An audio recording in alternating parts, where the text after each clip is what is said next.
Hello everyone, good afternoon. आज आप 18वां देखेंगे तैमूर की हार। ये एक एकांकी है और इस एकांकी के लेखक है डॉक्टर रामकुमार वर्मा जी। इस कहानी के द्वारा उन्होंने हमें यह दिखाया है कि एक बालक है, उस बालक की निडरता, उसका साहस, उसका दृढ़ विश्वास को लेखक ने बड़े सशक्त ढंग से इस बलकरण पात्र के द्वारा चित्रित किया है। इस एकांकी में एक पात्र है बलकरण, और उस पात्र के द्वारा इसकी निडरता, उसका साहस और दृढ़ता को दिखाया है। बालक के इन गुणों के समक्ष एक अत्याचारी, आक्रमणकारी तैमूर लंग भी घुटने टेक देता है। और इस प्रकार इस पाठ के माध्यम से लेखक निर्भीकता और साहस का पाठ पढ़ाना चाहते हैं। तो देखिए, अभी हम ये तैमूर की हार यह पाठ देखते हैं। पहले मैं आपको पात्रों को समझाती हूँ। तैमूर की हार यानी इसमें एक तैमूर है, तो तैमूर यानी एक बादशाह। अली बेग, मुबारक ये तैमूर के सिपाही हैं, अली बेग और मुबारक। उसके बाद ज़फ़र ये तैमूर का सरदार है। ये तैमूर एक बादशाह है, उनके सिपाहियों के दो सिपाही है, अली बेग और मुबारक। और तैमूर का एक सरदार है, उसका नाम क्या बताया मैंने, ज़फ़र। उसके बाद पात्रों की सूची देखिए। बलकरण, बलकरण ये एक ग्रामीण बालक है, एक यानी छोटे से गांव में रहने वाला एक बालक। कितने वर्ष का है? एक 12 वर्ष का है। उसके बाद एक कल्याणी, वह बलकरण की कौन है? एक माँ है।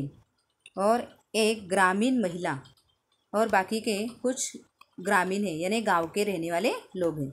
देखिए ये क्या है? एकांकी है। देखिए कल्याणी गुनगुनाती हुई, यानी वो क्या कर रही है? कुछ जैसे कि अपने ही मन में बोल रही है। अब मत जाना तुम दूर दूर, उठ रही है पश्चिम में धूल, उठ रही है पश्चिम में धूल। ऐसा वो क्या कर रही? कल्याणी अपने मन में गुनगुना रही है। और ये कल्याणी कौन है? मैंने आपको बताया कि ये कल्याणी कौन है? बलकरण की माँ है। अभी देखो बलकरण क्या कहता है। चाकू तेज करते हुए, चित्र में आपको दिखाई दे रहा है कि ये बलकरण कौन है? ग्रामीण बालक है। वो कितने साल का है? 12 वर्ष का। यह तुम क्या, यह तुम क्या, यह तुम क्या गुनगुना रही हो माँ? इस पत्थर पर मेरा चाकू तेज नहीं हो रहा है। यानी जैसे कि उसकी माँ कल्याणी गाना गुनगुनाती है, तो वह बलकरण अपनी माँ से क्या कहता है कि तुम ये क्या गुनगुना रही हो? तुम्हारे इस गाने की वजह से मेरे चाकू को धार तेज नहीं हो रही है। फिर कल्याणी क्या कहती है कि क्या तेरा चाकू भी मेरा गाना सुन रहा है? पर आज चाकू तेज करने की तुझे क्या सूझी? ऐसे उसकी माँ उसे बताती है। आज तो तेरी वर्षगांठ है। वर्षगांठ यानी जन्मदिन, क्या ही उसका जन्मदिन है। तो बलकरण कहता है वर्षगांठ? मेरी वर्षगांठ पर तो हथियारों की पूजा होनी चाहिए। माँ पूजा? हाँ तो माँ, क्या यह वर्षगांठ वैसी ही होंगी जैसी पर साल हुई थी? यानी क्या चाकू तेज करना वो क्या करता है? रोक देता है और अपनी माँ से पूछताछ करता है। कल्याणी, हाँ बिल्कुल वैसे ही। इस वर्षगांठ पर तू पूरे 12 वर्ष का हुआ, यानी इस साल तू अभी कितने वर्ष का हुआ है? 12 वर्ष का। बेटा मैं तो आशीर्वाद देती हूँ कि इसी तरह तू बहुत सी वर्षगांठें मनाई जाए, तू दिन दुना और रात चौगुना बढ़े, यानी तुम्हारी बहुत लंबी उम्र हो। ऐसे उसे क्या करती है? कल्याणी बलकरण को आशीर्वाद देती है। बलकरण, बताओ माँ आज वर्षगांठ में क्या करोगी? यानी बलकरण अपनी माँ कल्याणी से क्या कहता है कि तू आज मेरे जन्मदिन पे क्या करने वाली हो? तो कल्याणी कहती क्या करूँगी? अपने प्यारे बेटे को नहलाऊंगी, चंदन लगाऊंगी, फूलों की माला पहनाऊंगी। फिर आज तेरे लिए बहुत अच्छी अच्छी मिठाइयाँ बनी हैं, देख उस कोने में रखी हुई है। और मिठाइयों के साथ साथ क्या बनाऊंगी? खीर बनाऊंगी, खीर खिलाऊंगी, तुझे आशीर्वाद दूंगी। बस दूध भर आ जाए, खीर बनने में देर ही क्या लगती है? ऐसा क्या करती कल्याणी? अपने बलकरण बेटे को समझाती है कि मैं तुम्हारे जन्मदिन पर तुम्हें नहलाऊंगी, चंदन लगाऊंगी, फूलों की माला बनाऊंगी, और तुम्हारे लिए अच्छी अच्छी मिठाइयाँ बनाई जाएगी, और क्या तुम्हें खीर खिलाऊंगी और तुम्हें आशीर्वाद दूंगी। ऐसा क्या करती है कल्याणी? अपने बेटे को समझाती है। बलकरण, अभी दूध नहीं आया? कल्याणी कहती है सूरज चढ़ आया, अभी तक सुजान दूध लाया ही नहीं, जाने क्यों नहीं लाया? तो उनके घर उनको खीर बनानी थी, मगर उनके घर पर अभी तक दूध नहीं आया था। तो बलकरण क्या कहता है, मैं ले आऊँ। कल्याणी कहते हैं सुजान आता ही होगा, बेटा तू कहाँ जाएगा। बलकरण क्या कहता है कि अपनी माँ से मैं दूध लेकर आता हूँ। तो कल्याणी कहती कि ये सुजान नाम का एक लड़का है, उनके घर पे दूध लाता है, वो अभी तक नहीं आया। तो बलकरण का शीघ्रता से प्रस्थान होता है। कल्याणी बलकरण के जाने की दिशा में देखती हुई, मेरा भोला बच्चा बलकरण अभी से कैसी बातें करता है। बलकरण मेरा बेटा। फिर देखिए एक हिंदू ग्रामीण है, वो घबराते हुए स्वर में क्या कहता है कि तूरक आ गया, भागो भागो भागो, तूरक आ गया। यानी फिर अंगीठी के पास आकर आँख ठीक करती है और थोड़ी देर बाद क्या होती है, स्तब्ध हो जाती है। फिर भयानक शोर और भगदड़। कल्याणी झिझक कर खिड़की से बाहर देखने लगती है। कल्याणी आगे बढ़कर कहती, पागल हो गए हो क्या, तूरक कहाँ से आ गया। फिर दूसरा ग्रामीण आता है, मुसलमान ग्रामीण क्या कहता है कि बहन भाग चलो जल्दी जल्दी, वह तैमूर आ गया। तैमूर यानी एक बादशाह, मैंने अपनी आंखों से देखा है, लूटते हुए आ रहे हैं वे लोग, हम लोग मेरे, चलो बहन।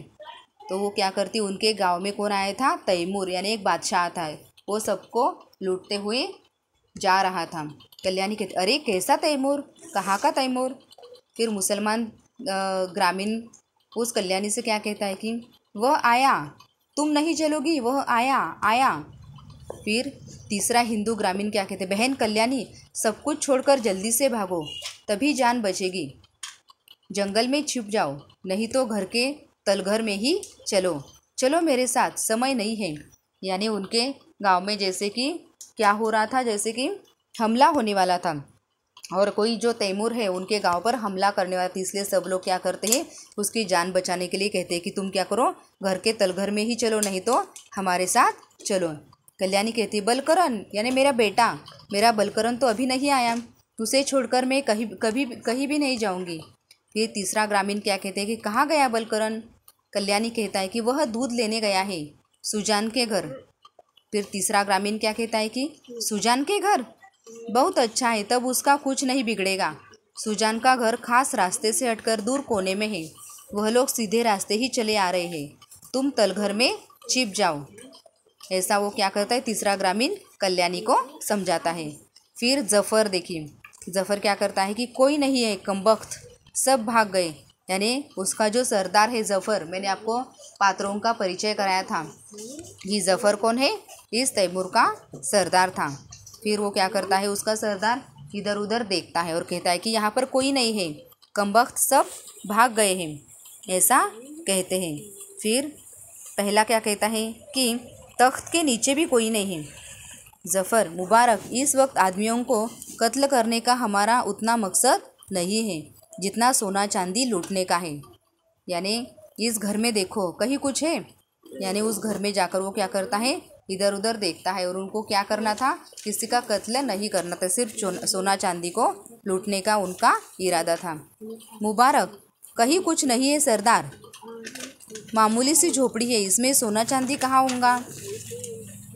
फिर देखिए अली बेग, तो ये अली बेग क्या कहता है कि देखिए कुछ बर्तन मालूम होते हैं सरदार। तो अली बेग यानी उसके सिपाही क्या कहते, सरदार को कहते हैं कि कुछ बर्तन ही है यहाँ पे। सरदार यह है। मुबारक क्या कहता है कि सरदार बढ़िया खाना, तरह तरह की मिठाइयाँ, ओह बिल्कुल ताज़ा गर्म। जफ़र यानी उसका सिपाही कहते हैं हाँ गर्म मिठाइयाँ हैं, तुम लोग भी तो भूखे होंगे। मुबारक कहता है कि सरदार नोश फरमाइए। जफ़र कहता है मैं खाऊंगा, लो तुम लो, अच्छी मिठाइयाँ हैं, लो अली बेग तुम लो, चुप रहो कमबख्तो। ऐसा कहकर वो क्या करते हैं, फिर तैमूर आता है तीव्र स्वर में, मैंने अफ़गानिस्तान के बाद हिंदुस्तान की ओर रुख इसलिए नहीं किया कि मेरे सिपाही दौलत लूटने के बदले खाना ढूंढते फिरे। यानी फिर वहाँ पर तैमूर यानी वो बादशाह आने के बाद क्या कहता है कि वो देखता है कि उसके सिपाही उसके सरदार क्या कर रहे हैं कि वो खाने को इधर उधर ढूंढ रहे हैं।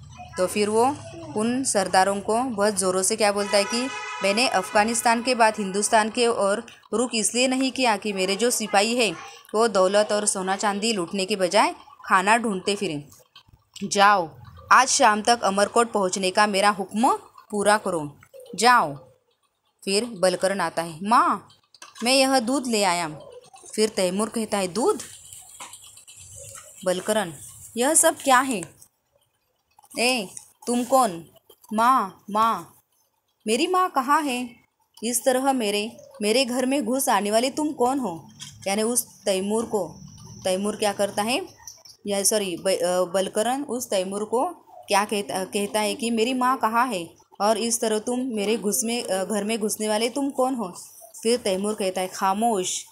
गाजी तैमूर से यह नाचिज सवाल करता है कि तुम कौन हो? कमबख्त, अगर बात पूछने की तमीज़ नहीं है तो खामोश रहो, लेकिन ठहर, यह दूध इधर ला, इस वक्त खुदा ने मेरे लिए भेजा है। यानी उस बलकरण के हाथ से वो तैमूर क्या करता है, वो दूध लेता है और कहता है कि यह दूध भगवान यानी खुदा ने मेरे लिए भेजा है। तो बलकरण कहता है, यह दूध मेरी वर्षगांठ के लिए है। यानी वो बलकरण उस तैमूर को कहता है कि ये मेरे जन्मदिन के लिए मेरी माँ ने दूध मंगवाया है। तैमूर कहता है, साफ ज़बान में बात कर तो समझ में आए, सामने दूध हाजिर कर। फिर देखिए, दूध मेरा है कि नहीं, अब तुझे इस तलवार से काट दूँ। फिर बलकरण कहता है, क्या क्या तू मेरा खून बहाना चाहते हो? मेरी माँ यही कहती थी। तैमूर, तू बड़ा निडर मालूम होता है, सामने आ, मेरी तलवार से कटने का फ़क्र हासिल कर। फिर बलकरण कहता है कि मेरे पास सिर्फ एक चाकू है, मेरे हाथ में भी तलवार दो। तैमूर कहता है, ओफ, तू मुझसे 2 हाथ लड़ने का भी हौसला रखता है। अच्छा, पहले दूध पीऊँगा, गला सूख रहा है। फिर तख्त पर हाथ से दूध का बर्तन मुंह में उल्टा देता है और बलकरण क्या करता है, दौड़कर तैमूर की तलवार उठा लेता है। फिर तैमूर कहता है कि मेरी तलवार? बलकरण कहता है, तुम्हारी तलवार अब मेरे हाथ में है, अब तुम मुझसे लड़ सकते हो, सामने आओ। फिर तैमूर दोहराकर क्या कहते हैं कि सामने आओ, शाबाश, लेकिन मेरी तलवार तुमसे संभल नहीं सकेगी। बच्चे इधर ला। बलकरण क्या कहते हैं कि जैसे ही दूध छीन लिया था वैसे तलवार भी छीन लो। तैमूर कहता है कि तो अब तुम्हें ज़्यादा देर जिंदा नहीं रखूँगा, यह रही मेरी तलवार। बलकरण कहता है कि बलकरण उससे तलवार छीन लेता है, छीन ली, लेकिन यह बहादुरी नहीं है, मेरे पास चाकू है, उसी से लड़ूंगा। तैमूर कहता है कि चाकू से लड़ेगा? चाकू से? हाँ हाँ हाँ।